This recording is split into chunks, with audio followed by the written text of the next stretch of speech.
pertama adalah barang yang dimiliki negara atau domain privat. Yang kedua, adalah barang yang dikuasai negara. Nah, untuk slide ini kita membahas dulu tentang penggolongan yang pertama, barang yang dimiliki oleh negara atau domain privat. Ini kawan-kawan diambilkan dari pasal 23 Undang-Undang Dasar 1945, di mana maksudnya adalah hak untuk memiliki suatu barang atau jasa. Nah, kemudian bentuknya bagaimana? Atau bentuknya apa kekayaan negara yang termasuk dalam domain privat ini adalah dua hal. Pertama, kekayaan negara yang tidak dipisahkan. Kedua, kekayaan yang dipisahkan. Yang tidak dipisahkan adalah keseluruhan barang milik negara atau daerah yang berasal dari APBD maupun APBN. Berarti yang masuk dan berasal dari APBD dan APBN merupakan kekayaan negara yang tidak dipisahkan. Kemudian kekayaan yang dipisahkan adalah investasi. Penanaman modal pemerintah kepada badan usaha milik negara, baik perum, kemudian persero, dan lain sebagainya. Nah, kemudian kawan-kawan, regulasi atau peraturan perundang-undangan yang berkaitan dengan kekayaan negara ini terdapat di dalam Undang-Undang Nomor 17 Tahun 2003 tentang keuangan negara. Begitu juga nomor 1 tentang perbendaharaan negara, nomor 15 tahun 2004 tentang pemeriksaan, pengelolaan dan tanggung jawab keuangan negara, kemudian tahun 2006 nomor 15 tentang Badan Pemeriksa Keuangan. Ini adalah peraturan perundang-undangan yang berkaitan dengan kekayaan negara yang masuk dalam domain yaitu privat. Sampai di sini bisa difahami, kawan-kawan? Saged dipun pahami napa dereng? Insyaallah sampun, Pak. Kita lanjutkan berarti nggih. Moko bisa difahami, nanti kita lanjutkan. Terus kemudian yang kedua, tadi disebutkan yang pertama tentang domain yaitu privat. Yang kedua adalah domain publik atau publik. Ini berasal dari pasal 33 ayat 3 Undang-Undang Dasar 1945. Ya, maksudnya adalah kekayaan di mana negara memiliki kewenangan untuk menguasai, mengelola dan menggunakannya diarahkan untuk kemakmuran rakyat sebesar-besarnya. Jadi kekayaan negara dalam tanda kutip penggolongan yang kedua ini dikuasai, domain publik ini adalah kewenangan negara untuk memiliki aset-aset, barang-barang berdasarkan kewenangannya dari mandat hukum. Di pasal 33 ayat 3 Undang-Undang Dasar 1945 ini, di mana bentuknya bumi, air, udara, dan kekayaan yang terkandung di dalamnya. Di langit kita itu ya dimiliki oleh negara selama dia di atas wilayah pemerintahan negara Indonesia. Seperti ini, negara tidak mengeluarkan APBN atau APBD, tetapi keberadaannya langsung dimiliki oleh negara berdasarkan mandat hukum. Nah, untuk peraturan perundang-undangan atau regulasi yang berkaitan dengan barang yang dikuasai negara ini diantaranya diatur dalam Undang-Undang Nomor 5 Tahun 1960 tentang Peraturan Dasar Pokok-pokok Agraria. Agraria itu tentang pertanahan, adik-adik ya. Tentu masih ada lainnya, misalnya tentang kelautan, nanti kemudian pertambangan. Ya, semakin lama tentu peraturan itu akan semakin banyak. Sampai di sini bisa difahami kawan-kawan? Bisa, Kak. Oke, kita lanjutkan ya. Nah, lalu bagaimana dengan badan usaha milik negara, BUMN? Tadi kan belum disebutkan tentang kekayaan negara yang bersifat melekat atau dipisahkan, kemudian kekayaan negara ya, selain yang bersifat dipisahkan atau melekat, yang dikuasai maupun yang dimiliki penggolongannya. Nah, di luar itu adik-adik ada badan usaha milik negara yang juga bagian dari kekayaan negara. Ya, yang dinamakan dengan BUMN, Badan Usaha Milik Negara. Nah, BUMN ini adalah sebuah badan usaha yang sebagian kepemilikannya atau keseluruhannya, berarti kalau ada kata sebagian atau keseluruhannya berarti ada sahamnya, saham kepemilikan, itu dimiliki oleh negara. Nah, BUMN ini sebenarnya merupakan salah satu kegiatan ekonomi di mana tujuannya adalah mewujudkan kesejahteraan masyarakat. Karena milik negara dan negara itu mempunyai kewajiban mensejahterakan rakyatnya secara umum, maka keberadaan BUMN pun juga seperti itu. Nah, wujud mensejahterakan masyarakat atau rakyat atau orang di dalam BUMN itu apa Pak Topo? Wujudnya adalah misalnya masuknya investasi terhadap BUMN yang dimiliki oleh negara. BUMN ya, tidak perlu dimiliki negara, sudah ada negara. Nah, investasi, kemudian terbukanya lapangan pekerjaan kalau ada perusahaan ya, kemudian maka lapangan usaha pun, lapangan pekerjaan pun menjadi terbuka, dan ini menjadi titik poin tersendiri bagi masyarakat untuk mendapatkan pekerjaan. Kemudian terproduksinya barang atau jasa yang terjangkau, karena memang BUMN itu karena dia fungsinya untuk mewujudkan kesejahteraan masyarakat, maka barang maupun jasa yang dihasilkan oleh BUMN atau badan usaha milik negara itu harus ya, fungsinya ya membantu masyarakat.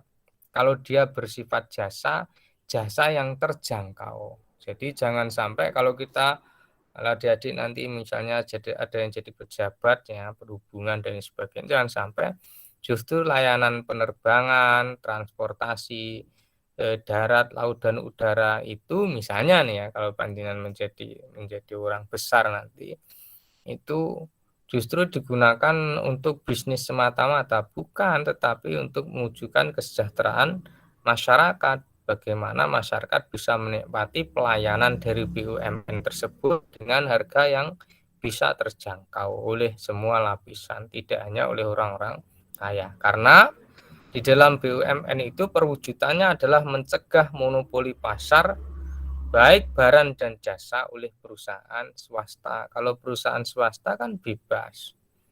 Maksudnya dia jual apa ya monggo, terserah, di harga yang dia tentukan. Kemudian dia memiliki jasa ya terserah dia menaikkan seberapa pun, ya, memberikan tarif seberapa pun, uang dia yang memiliki sendiri. Tapi badan usaha milik negara tidak, dia harus memperhatikan bagaimana masyarakat, seperti itu. Nah, sampai di sini bisa difahami kawan-kawan? Mau tanya Pak? Iya. Mau tanya Pak? Iya, monggo. Anu Pak, untuk apa nih, untuk kelautan itu apakah termasuk dari BUMN Pak? Kan karena itu termasuk dari milik negara Kak, laut itu. Kayak sedangkan Ya, maupun nanti kaitkan dengan lapangan sawit di Jambi. Nah itu kan banyak atau dari pekebun sawit itu, kebun sawitnya itu dihak paksa oleh negara. Kan sedangkan BUMN tadi kan sebagian kan untuk apa itu kemasyarakatan masyarakat juga, itu bagaimana Pak? Jadi begini, BUMN itu kan badan usaha milik negara. Laut itu bagian dari kekayaan, tetapi bukan badan usaha. Laut itu kekayaan alam yang kepemilikannya dimiliki oleh negara berdasarkan mandat hukum tadi dari Undang-Undang Dasar 1945 di pasal 33 ayat 3 tadi kan, J. Nah, makanya dia tidak berkaitan dengan BUMN. BUMN itu kan badan usaha, berarti ada usaha, ada organisasi yang melakukan tindakan bisnis atau usaha. Sementara seperti itu, J. Nanti di slide selanjutnya nanti ketemu. Nah, bagaimana, apakah pertanyaan jenengan nanti bisa ditanyakan bahwa laut, kemudian sawit, itu ya, itu kemudian ada pemaksaan di situ diambil pasal negara. Ngaten Mas ya, Mas Robi ya tadi yang bertanya. Oke, Pak. Oke, sebentar ya, nanti kita lihat di belakang ini. Nah, jadi seperti itu. BUMN ini nanti berwujud, adik-adik. Berwujud ada pelaku usahanya, juga ada lembaga usahanya, kalau dikatakan sebagai sebuah lembaga. Jadi bukan barang yang bersifat natural atau kekayaan alam. Kecuali kekayaan alam itu dieksploitasi oleh lembaga tertentu atau PT tertentu. Nah, itu kemudian nanti bisa dilihat apakah yang mengeksploitasi atau mengolah dan menguasai alam itu milik usaha, milik negara atau bukan. Begitu Mas Robi ya? Oke, Pak. Mulai masuk ya. Oke. Oke. Baru kita lanjut. Nah, tuh kok masih sama. Oke, bentar. Pengertian ini tujuan. Nah, tujuan dari adanya BUMN. Pasal 22 Undang-Undang BUMN. Nah, Undang-Undang BUMN ini adik-adik di nomor 19 tahun 2003. Ada sifatnya yang komersial, ada yang sifatnya sosial. Arti daripada komersial bahwa keberadaan badan usaha tersebut memang diciptakan untuk mengejar keuntungan, di mana keuntungan tersebut yang masuk di dalam kas negara. Tetapi ada juga yang sifatnya lebih dititik beratkan pada aspek sosial atau mengemban misi sosial. Nah, misalnya bimbingan dan bantuan kepada ekonomi lemah, koperasi, dan masyarakat secara langsung. Ini tujuan BUMN. Makanya nanti di BUMN itu dibedakan. Ada yang memang usaha tersebut, ya, badan usaha tersebut yang lahir dari negara tersebut, titik beratnya memang kepada keuntungan, ya, lebih besar daripada sosial, tetapi juga ada yang sosialnya lebih besar daripada komersialnya. Ini kita lihat di sini ya, di slide 8 ini. Nah, jenis-jenisnya. Kalau secara umum ada perusahaan perseroan dan perusahaan umum. Nah, tapi di sini kita tulis 4 ya, sebagaimana yang terdapat di dalam buku yang sudah kita rekomendasikan sebagai buku pegangan. Yang pertama adalah perusahaan perseroan atau persero. Nah, ini adalah model BUMN yang tujuannya adalah keuntungan, adik-adik. Bentuknya nanti persero ini menjadi PT, perseroan terbatas, di mana modalnya bisa keseluruhan dimiliki oleh negara, bisa 50%, 51 mohon maaf, kalau 50 tidak memiliki secara utuh ya, 51 meskipun tidak utuh sudah lebih dari separuh. Ini berasal dari negara. Kemudian dia dibentuk ya menjadi perseroan terbatas. Contohnya PT Pertamina, PT Kimia Farma, Telkom, Garuda dan lain sebagainya. Ini Mas ya, tadi yang bertanya. Nah, ini ada sumber daya alam yang difungsikan atau dikelola oleh badan usaha milik negara. Nah, kemudian yang kedua, perusahaan jawatan atau perjan. Modalnya dari negara. Nilai modal atau besaran modal ditentukan oleh APBN. Kemudian pertanggungjawaban langsung kepada menteri. Kemudian kalau tadi kepada rapat pemegang saham, rapat pemegang umum saham ya.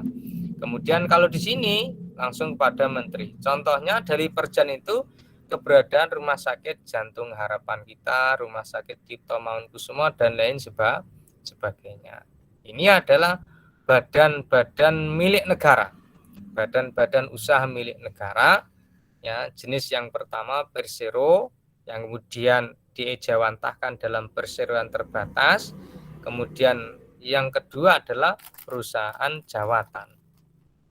Sebentar, sebelum kita lanjutkan, sampai di sini bisa difahami adik-adik tentang jenis-jenis badan usaha milik negara atau BUMN? Halo? Bisa, Pak. Oke, kalau begitu kita lanjutkan ya. Kita lanjutkan. Tinggal sedikit lagi nanti. Jika ada mau bertanya, nanti sangat dipersilahkan. Nah, tadi sudah dua, ada perseroan, kemudian ada perjan. Kemudian yang ketiga adalah perum. Nah, ini kalau perum ini adalah bentuk atau model yang kedua tadi. Yang maksud saya yaitu nilai sosialnya lebih tinggi atau lebih besar daripada nilai keuntungan semata-mata. Di mana perum ini kawan-kawan modalnya ya semuanya dari negara ya, tanpa dibagi saham. Berarti tidak ada kepemilikan saham bagi instansi atau orang lain, semuanya berasal dari modal negara, sehingga fungsinya bukan mencari untung semata-mata, melainkan ya fungsinya untuk yaitu melayani masyarakat, mensejahterakan masyarakat. Hanya saja kalau di perum ini pegawainya menjadi karyawan swasta. Kalau di perseroan tadi menjadi pegawai negara. Contohnya adalah perum Bulog, Damri, Pegadian, dan lain sebagainya. Bulog itu kan badan urusan logistik terkait tentang bahan makanan pokok kan. Damri itu transportasi ya, makanya Damri itu ada penumpang, tidak ada penumpangnya. Di Ponorogo ini ada adik-adik ya. Karena dia tidak mencari untung semata-mata ya, jadi meskipun tidak ada penumpangnya ya jalan saja, malah kadang-kadang seolah-olah tidak cari penumpang. Jadi kalau putar di daerah Balang itu Damri antar, tidak tahu itu ada orang pakai atau tidak. Bagaimana orang mau pakai wong dia tidak berjalan, tidak berhenti, langsung bablas. Kemudian Pegadian dan lain sebagainya. Nah, ini perum. Kemudian badan usaha milik daerah. Ini miniatur dari BUMN. Kalau badan usaha milik daerah ya modal atau sebagian seluruhnya dari negaranya saja, lebih identik dengan daerah-daerah terkait. Keuntungan tujuannya adalah keuntungan dan pemenuhan hajat hidup orang banyak. Ada sisi keuntungan yang memang ingin dimiliki, didapatkan oleh pemerintah, juga ada sisi yaitu pemenuhan hajat hidup orang banyak atau kesejahteraan masyarakat umum. Nah, ini badan usaha milik negara yaitu dari jenis perum dan BUMD. Kemudian yang ke-10. Nah, ini tentang keuangan negara. Sebenarnya ini adik-adik merupakan bahasan sendiri. Seandainya dibahas pun ini membutuhkan waktu, maksudnya lebih banyak. Satu pertemuan bisa membahas tentang keuangan negara. Tetapi karena keterbatasan waktu, tenaga, dan sebagainya, saya menyingkatnya saja. Tentang konsep kekayaan negara ini antara keuangan dan kekayaan kita jadikan satu karena memang memiliki keterkaitan yang erat. Nah, Pasal 1 ayat 1 Undang-Undang Nomor 17 Tahun 2003 tentang keuangan, yang dimaksud dengan keuangan negara adalah semua hak dan kewajiban negara yang dapat dinilai dengan uang, serta segala sesuatu baik berupa uang maupun berupa barang yang dapat dijadikan milik negara. Dari pengertian di pasal 1 ayat 1 ini, maka bentuknya pun kemudian ya, adanya tindakan negara untuk memungut pajak, ya, pajak jual beli, pertambahan nilai, pajak bumi dan bangunan, dan lain sebagainya.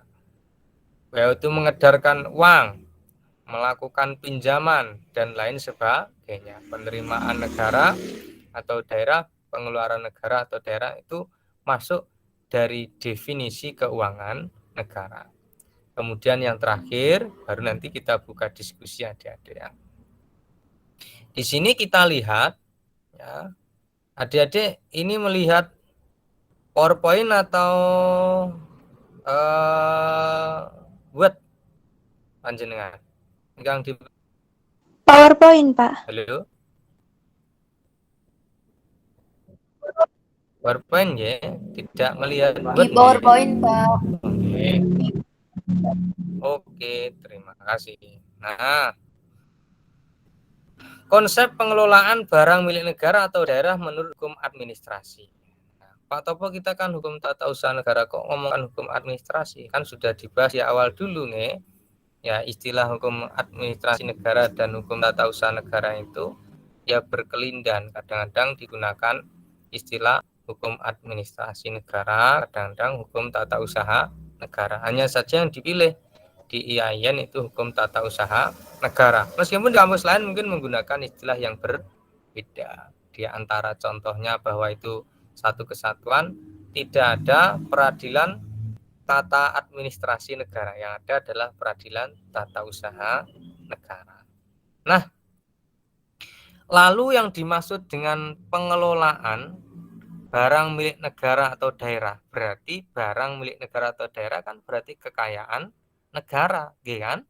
Seperti baik uang maupun bukan uang. Itu bagaimana konsepnya?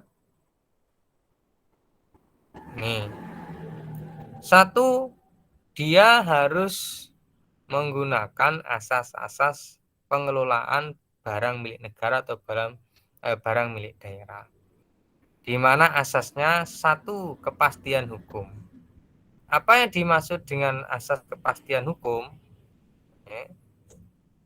Yang dimaksud dengan asas kepastian hukum, belum adik-adik. Ini masih ada satu slide yang tidak tertulis di sini. Mohon maaf, satu slide yang tidak tertulis. Nggak apa-apa, kita paham. Ini jenengan melihat slide keberapa, kawan-kawan? Konsep 11. 11, Pak. 11. Oh, iya, berarti ada satu yang hilang, tapi tidak apa-apa, diterangkan. Nah, sebelum kepada asas pengelolaan ini, sebenarnya ada satu slide lagi yang menerangkan tentang arti pengelolaan itu. Kita di sini ada konsep pengelolaan barang milik negara atau daerah. Yang perlu kita ketahui, ya, yang hilang di slide ini adalah apa yang dimaksud dengan pengelolaan sendiri dikaitkan dengan barang milik negara atau daerah atau kekayaan negara tadi. Ya. Yang dimaksud dengan pengelolaan barang milik negara atau barang milik daerah adalah serangkaian proses yang meliputi perencanaan, kebutuhan, dan penganggaran. Itu pertama. Kedua, pengadaan. Ketiga, penggunaan. Keempat, kemanfaatan. Kelima, pengamanan. Ya. Keenam, pemeliharaan dan penilaian. Dan terakhir adalah penghapusan. Jadi yang dimaksud dengan pengelolaan barang milik negara atau daerah atau kekayaan negara itu adalah serangkaian proses yang diawali dengan perencanaan, kebutuhan, dan penganggaran dan diakhiri dengan penghapusan. Terus bagaimana Pak Topo yang dimaksud dengan perencanaan, kebutuhan, dan penganggaran itu? bahwa penyusunannya harus melalui perencanaan kebutuhan yang disusun dalam rencana kerja dan anggaran kementerian atau lembaga lainnya yang disingkat dengan RKA KL. Nah, kemudian baru setelah ada perencanaan, kita membahas tentang kayak negara tadi adik-adik. Setelah perencanaan kemudian baru pengadaan, di mana di dalam pengadaan itu harus berdasarkan prinsip-prinsip yang efisien, efektif, terbuka, bersaing, transparan, adil, tidak diskriminatif, dan akuntabel. Nah, adik-adik tidak usah nulis ya, nanti saya kirimkan word-nya biar kalian bisa lihat. Kemudian apa yang dimaksud dengan penggunaan, proses penggunaan, bahwa status penggunaan barang yang ditetapkan oleh pengelola barang, pengelola artinya pemilik adik-adik ya, pengguna juga, sesuai dengan tugas dan fungsinya. Kemudian pemanfaatan, yang dimaksud dengan proses pemanfaatan adalah identik dengan yang dilakukan di luar tugas pokok dari pengguna barang, seperti disewakan atau bentuk kerjasama lainnya. Biar pikiran kita itu bisa mudah memahami, contohnya watu dakon. Watu dakon itu kepemilikannya, ya ini untuk contoh memudahkan adik-adik ya, itu milik institut ya, Yayan Ponorogo. Kalau penggunaan berarti digunakan sesuai fungsinya oleh intern kampus. Tapi kalau pemanfaatan, pihak kampus mempunyai atau melakukan kerjasama dengan pihak lainnya, disewa untuk pernikahan misalnya, dan seterusnya. Kemudian ada proses pengamanan. Fungsinya adalah agar barang milik negara tersebut tidak berpindah kepemilikan.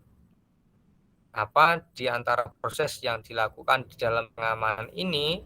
Pembuatan hukum, administrasi maupun tindakan fisik. Kemudian pemeliharaan dan penilaian, dan terakhir adalah penghapusan.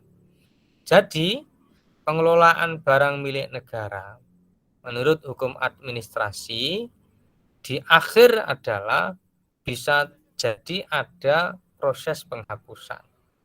Kenapa ada penghapusan, Pak Towo? Karena mungkin barang yang dimiliki itu rusak atau kebutuhannya memang dihilangkan, atau penyatuan lokasi misalnya dari desa satu dengan desa yang lainnya di-merger menjadi satu desa. Penyusutan oleh barang itu sendiri ya.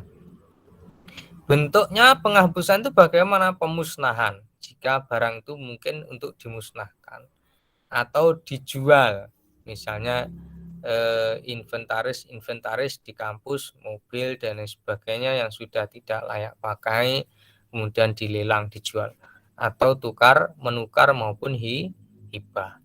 Ini adalah maksud daripada pengelolaan barang milik negara atau daerah atau kekayaan negara.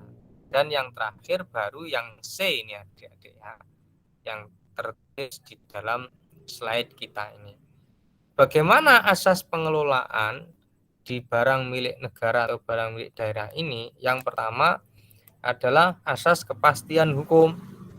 Semua yang dimiliki oleh negara di dalam pengelolaannya harus berdasarkan asas kepastian hukum. Artinya apa, Pak Topo? Pelaksanaannya harus berdasarkan hukum. Tidak boleh main ambil kemudian dilakukan pengelolaan. Contohnya mungkin yang ditanyakan Masnya tadi, tidak mungkin, tidak boleh pemerintah atau negara itu kemudian menyerobot tanah-tanah ya tanpa ada dasar hukumnya. Tidak boleh. Itu nanti bisa digugat oleh masyarakat. Keputusan bupati kemarin adik-adik masih ingat kan tentang keputusan tata usaha negara ya, itu masih berkaitan dengan ini. Misalnya ada bupati atau gubernur yang kemudian memberikan izin atau konsensi, yaitu tanah atau kebun atau laut dan lain sebagainya, di mana hal tersebut merugikan kepentingan masyarakat, bisa digugat. Atau mungkin keputusan tata usaha negaranya itu cacat hukum. Nah, cacat hukum bagaimana? Tidak jelas, tidak final, kemudian berlaku global dan lain sebagainya. Ini berarti asas pengelolaannya tidak berdasarkan kepastian hukum. Kemudian transparansi. Maksud dari transparansi adalah penyelenggaraannya terbuka terhadap peran masyarakat. Ya, mohon maaf ini tulisan saya. Peran masyarakat dalam memperoleh informasi maupun keikutsertaannya di dalam pengamanan. Ini arti transparansi di dalam pengelolaan badan milik negara, ya, barang milik negara maupun barang milik daerah. Kemudian efisiensi penggunaannya memperhatikan batasan-batasan standar kebutuhan yang memang benar dibutuhkan. Kemudian akuntabilitas dapat dipertanggungjawabkan.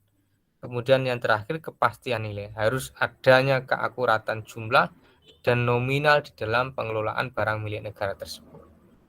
Nah, kawan-kawan yang saya cintai, ini adalah tentang konsep kekayaan negara berikut pengelolaannya di dalam hukum administrasi. Tentu yang saya sampaikan Pak Topo ini sangat tidak memuaskan karena pembahasan yang begitu panjang hanya dibahas melalui Google Meet, kemudian dengan pembahasan yang juga sangat sederhana. Oleh karenanya saya tidak tahu apakah ada unek-unek dari kawan-kawan untuk ditanyakan atau tidak. Tapi yang jelas saya berharap meskipun sangat sederhana penjelasannya itu bisa dipahami oleh adik-adik semua sebagai ruang pembuka ya.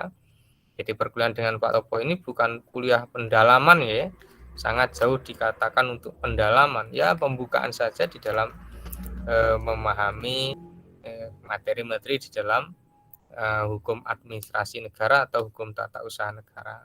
Dengan butuh pendalaman lain supaya pemahamannya lebih jos seperti itu.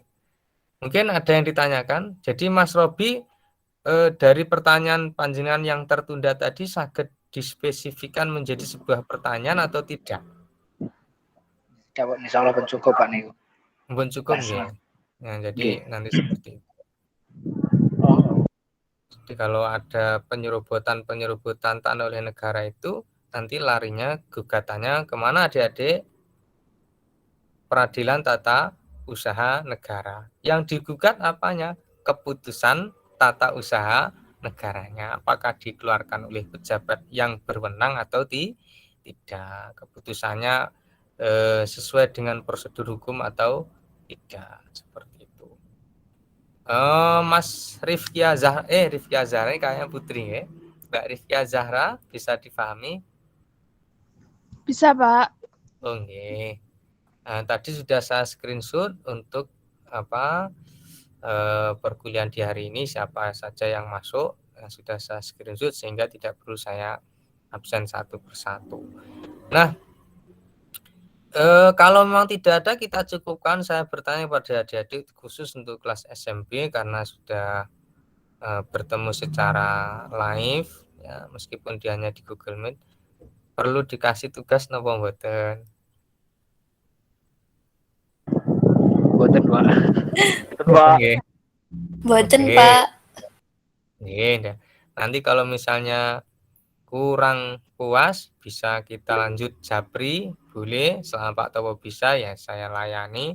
Dene Pak Topo ndak bisa ya saya berguru kepada yang lebih senior.